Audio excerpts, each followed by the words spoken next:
Praise the lord. యేసుక్రీస్తు నామమున అందరికీ శుభములు. ప్రియమైన సహోదరి సహోదరులారా, ఎలా ఉన్నారు?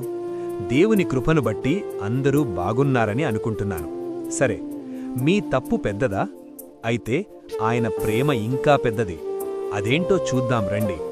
ప్రియమైన సహోదరి సహోదరులారా, ఈరోజు మనం చదువుతున్న వాక్యము ఏమిటంటే మత్తయి 1:21. ఆమె ఒక కుమారుణ్ణి కనును, తన ప్రజలను వారి పాపముల నుండి ఆయనే రక్షించును గనుక ఆయనకు యేసు అను పేరు పెట్టుదు అనెను. చూడండి, ఈ వాక్యంలో ఒక అద్భుతమైన సత్యముంది. ఏమిటంటే యేసు అనే పేరు సాధారణంగా పెట్టలేదు. ఇక్కడ యేసు అంటే రక్షించువాడు. అంటే దేవుడు ముందుగానే చెప్పారు. ఏమని?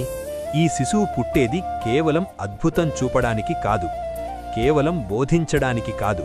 మరి దేనికి? మనిషి జీవితంలో పెద్ద సమస్య ఏంటంటే అదేనండి బాబూ, పాపం. అంటే మన తప్పులు, మన బలహీనతలు, మన లోపాలు. అవి ఎలా ఉంటాయంటే మనకు మనమే సరిచేసుకోలేని స్థితిలో ఉంటాయి. మరి అలాంటి స్థితి నుంచి ఎవరు రక్షిస్తారు నిన్ను నన్ను? బహుశా మీ ఫ్రెండునా? లేకపోతే నీ కుటుంబమా? లేకపోతే నీ ఉద్యోగమా? లేకపోతే నీ చుట్టూ ఉన్న మనుషులా? గుర్తుపెట్టుకోండి, వీళ్లు కూడా రక్షణ కోసం ఎదురుచూస్తున్నారు. అందుకే నీకోసం, నాకోసం, మన కుటుంబం కోసం, అందరి కోసం నేరుగా లోకానికి దిగివచ్చారు ఆయనే యేసుక్రీస్తు. ఎందుకంటే నీకు, నాకు, అందరికీ నిత్య జీవం ఇవ్వాలని ఆయన మన దగ్గరికి వచ్చారు.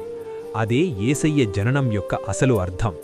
నువ్వు అనుకోవచ్చు, ఈ లోకం, డబ్బు, స్నేహాలు, ఆరోగ్యం ఇవి నాకు రక్షణ ఇస్తాయని.